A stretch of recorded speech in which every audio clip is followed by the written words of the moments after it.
Word formation ক্লাসের প্রথম question দেওয়া আছে, ট্রান্সপারেন্ট শব্দটির বর্ণগুলির সাহায্যে নিচের শব্দগুলির মধ্যে কোন শব্দটি তৈরি করা যাবে না। অর্থাৎ এই ট্রান্সপারেন্ট শব্দটা দিয়ে নিচের এই যে শব্দগুলো আছে এগুলোর মধ্যে কোনটা তৈরি করা যাবে না, তাই তো? আমরা দেখি এক এক করে। তো আমরা প্রথমে দেখব, লেখা আছে প্রথমে ফ্রান্স। তো আমরা দেখি FRANCE, তো এটা তৈরি করা যাচ্ছে, তাই তো? পরে দেখা যাক এন্টারেন্স, ENTRA,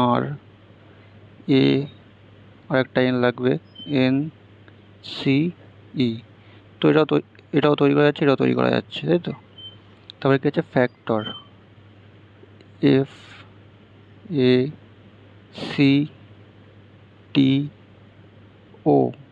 এখানে ও নেই, তো আমরা দেখতে পাচ্ছি এখানে ও নেই, অপশান সি এতে ও নেই, তো ওটা এই ফ্যাক্টরটা হয়ে যাবে আমাদের সঠিক উত্তর। এই ফ্যাক্টর শব্দটাই তৈরি করা যাবে না এই ট্রান্সপারেন্ট শব্দটা দিয়ে, তাই অপশান সি হয়ে যাবে আমাদের সঠিক উত্তর।